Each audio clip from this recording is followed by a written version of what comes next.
some ammunition boxes, and there this one kid, he was from Nebraska. He was on our wire team.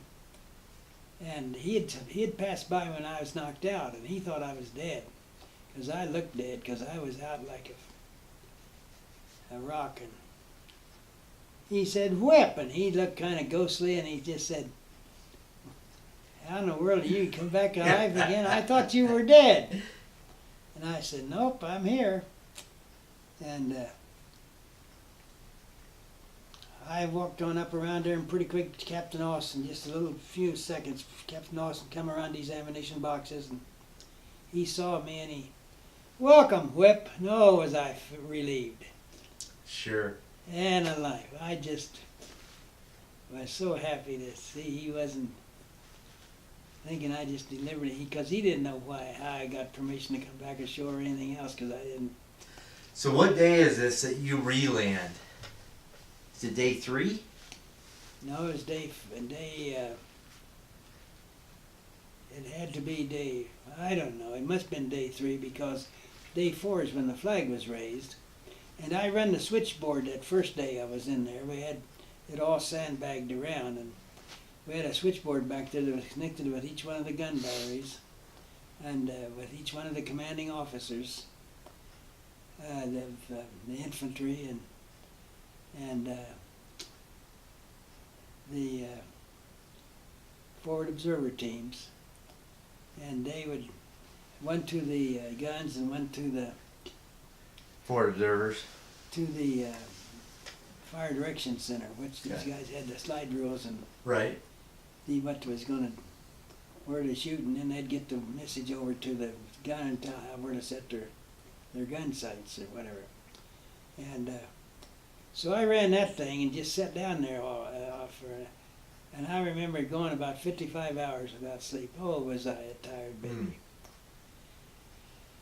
And then the next day I was out on the side of Mount Suribachi, and I could hobble around a little bit that next day, kind of drag my foot.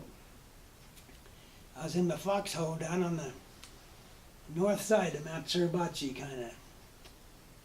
And I got a call over to my telephone. We had these field telephones, you know, in their little leather cases, and a handset inside and a winder on the outside. And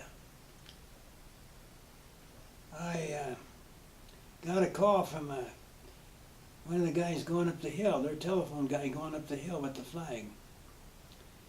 And he said, "We're going up the hill. Can you take care of this machine gun nest that's in this cave over here?" And he described where the cave was. And so I could pretty well see it. I was kind of a crest in the mountain where I could just see kind of clear to the top. It was just kind of a big crack there in that whole thing.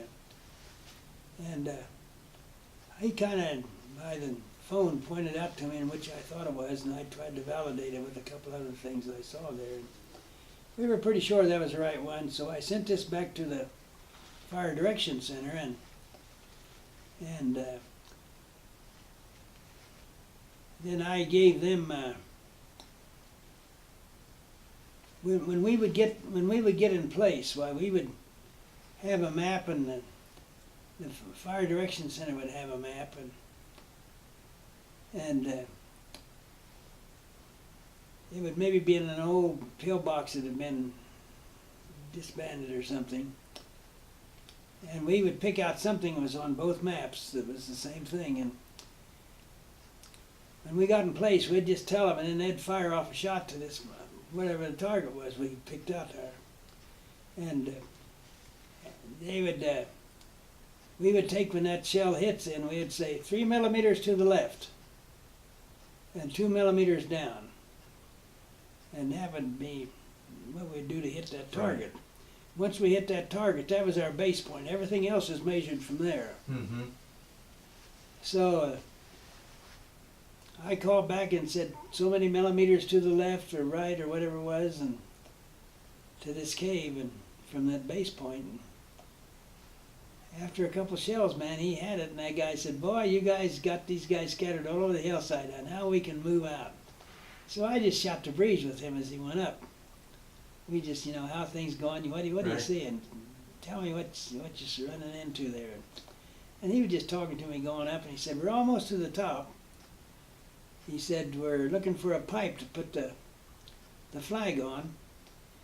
And he said, I think they found one in this old cistern up there. There was no fresh water there. It was all that poisoned water, that Sulfurous. sulfur water. Right. And they had to ship in all their water, so they had cisterns to try to catch a little bit to have some Yeah. fresh water. So he said, we found a pipe and they're putting a flag on it. And in fact, he said, I think they got it tied on. They're about ready to raise it. He said, there it goes. And I just looked up and watched them hike it up. And Gee. that Isn't was that something? the guns started going off the battleships, and the klaxons were sounding, and guys were shouting and screaming all over the island, and it was just fantastic. And the Japanese had a hard time with that, because that's the first time a foreign flag had ever flown over Japanese territory since the 12th century. Wow. And man, that took the guts out of them in a real way. Yeah.